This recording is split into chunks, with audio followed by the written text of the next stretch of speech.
नमस्कार दोस्तों, मैं हूं मनोज कुमार गुप्ता। आप देख रहे हैं मेरे चैनल को। इसका नाम है रेगुलर क्लासेस फॉर अकाउंट। सामने आपको दिख रही है इनकम टैक्स की बुक एससी मल्होत्रा वाली।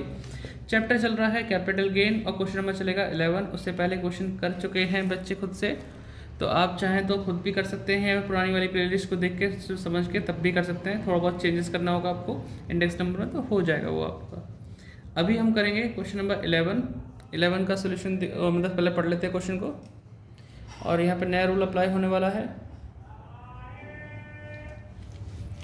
इसमें लिखा है Shri Anil Bhandari sold a house. 20 lakh का सोल्ड किया उन्होंने 1 नवंबर 2022 को। The house was construction by him. 2000 सन में इन्होंने कॉस्ट लगाई थी 1,20,000 रुपये, जिसमें बनकर तैयार हुआ। Used for on residence beside he has 2 more house. 2 house और भी हैं। ऑन 1 Feb 2023 को ही invested 10 lakh rupees to specify bonds of NHI। After construction he spend 24,400 in 2006-7 में on the improvement of the house. Compute his taxable capital gain. He paid 3% brokerage for selling the house and other expenses. 10,000 रुपये दे रखे हैं। On 1 April 2001 the fair market value हमें दे रखी है 1,40,000। ठीक है। जो मकान हमने 2000 में बनाया था उसमें इंडेक्स नंबर नहीं होते, तो उसी मकान की कॉस्ट पहले दे रखी 1,20,000। आप उसकी फेयर मार्केट वैल्यू दे रखी 1,40,000, जहाँ से इंडेक्स नंबर स्टार्ट होते हैं। तो हमें ये वाली कंसीडर करनी होती है। लेकिन एक बार चेक कर लेंगे कि पुरानी वाली इससे ज़्यादा तो नहीं है।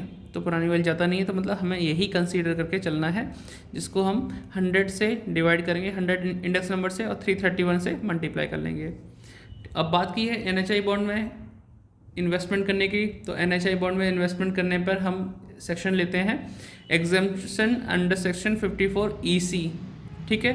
उसके भी कुछ अपने नियम हैं, नियम ज़रूर पढ़ना। अगर बुक यही वाली है तो मैं पेज नंबर दिखा देता हूँ कि कौन से नियम आपको अप्लाई करना है।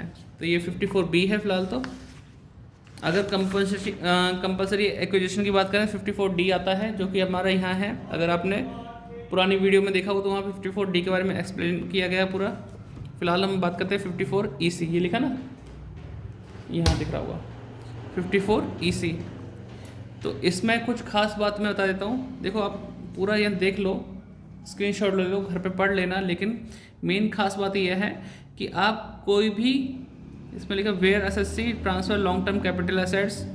आप एसेट्स बेचो और बेचने के बाद उसका इन्वेस्टमेंट आप कहाँ करोगे? NHI बॉन्ड में वगैरह में करोगे। वो कब करना होगा? With in 6 month. पहली कंडीशन है कि आपने कोई एसेट्स बेचा, पैसा आ गया, आपको इन्वेस्टमेंट करना है, लॉन्ग टर्म कैपिटल एसेट्स में ही इन्वेस्टमेंट करना है। तो वो कब करना है? विद इन 6 मंथ के अंदर करना है। NHI बॉन्ड में कर सकते हैं आप, जैसे यहाँ पर बहुत सारे नाम लिखे हुए हैं यहाँ पे, National Highway Authority of India, या फिर Rural Electrification Corporation India Limited में, और ये Power Finance Corporation Limited, Indian Railway, इन सब में आप कर सकते हैं। लेकिन यहाँ जो टाइम लिमिट है वो 3 साल के लिए आप करेंगे। 3 साल बाद वो रिडीमेबल हो जाएगा। लेकिन अगर आपने 1 अप्रैल 2018 के बाद इन्वेस्टमेंट की है तो वो 5 साल के लिए होगा, और 5 साल बाद वो रिडीमेबल हो जाएगा। ठीक है। और एक चीज़ और ख़ास बताऊँ इसमें, आप जो इन्वेस्टमेंट कर सकते हो वो 50 लाख से ज़्यादा इन्वेस्टमेंट नहीं कर सकते। ये इसकी खास बात है। 6 महीने के अंदर आपको एग्जाम्पशन मतलब इन्वेस्टमेंट करना होगा। 50 लाख से ज़्यादा नहीं कर सकते। और बाकी केस में बोल रखा है कि डेट वाइज दे रखा है, इन्हें पढ़ लेना। नई बुक में ही ये चीज़ है, पुरानी बुक में नहीं है। अगर आपने इन्वेस्टमेंट किया है 1 अप्रैल 2018 के बाद, वो 5 साल की लिमिट होगी। 5 साल बाद वो रिडीम हो जाएगा। अगर ये कोई भी चीज़ आपने इन्वेस्टमेंट की है 3 साल के अंदर अंदर बेच देते हो तो सारी एग्जाम्पशन ख़त्म हो जाएगी आपकी, जो एग्जाम्पशन आपको मिली होगी। ठीक है। इसलिए 3 साल या 5 साल से ज़्यादा रखना ज़रूरी है। तो ये आप पढ़ लेना। 54 EC का आपका पूरा कंक्लूजन मिल जाएगा। साथ में एग्जाम्पल नंबर 22 और 23 रिटर्न में कर लेना, आपको बहुत ज़्यादा हेल्प मिलेगी इसमें। स्क्रीनशॉट लेके आप अभी देख लीजिए, दोनों पे अप्लाई होता है ये। फिर आप अपना क्वेश्चन करेंगे, क्वेश्चन नंबर 11। तो बहुत आसानी से वो आपका हो जाएगा। अब आपको सॉल्यूशन दिखाते हैं इसका भी स्क्रीनशॉट लेना चाहते ले सकते हैं, अगर बुक नहीं है आपके पास तो आपको बता देते हैं। पहला 11th क्वेश्चन में लिखा है, यहाँ पे लिखा computation of taxable capital gain for the assessment year 23-24। Sales consideration लिखा 20 लाख में हमने सेल किया है। ब्रोकरेज हमने पे की है तो हमने लेस करना होगा brokerage at the rate 3%। 20 lakh का 3% कितना आता है 60,000, अदर एक्सपेंसेस थे 10,000, टोटल किए 70,000 आ गया, माइनस करेंगे तो आएगा नेट सेल कंसिडरेशन 19,30,000। यहाँ तक तो कोई दिक्कत होनी नहीं चाहिए। फिर है इंडेक्स कॉस्ट ऑफ एक्विजिशन।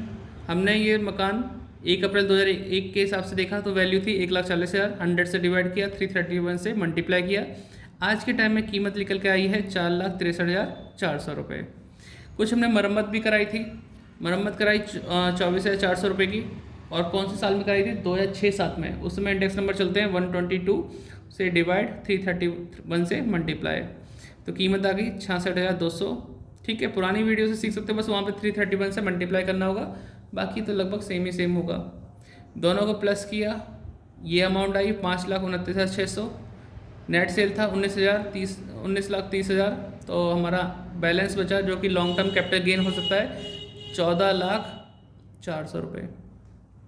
अब एग्जाम्पशन लेने के लिए हमने क्या किया, एग्जाम्पशन के लिए हमने इन्वेस्ट किया है exemption under section 54 EC, amount invested in NHI bond.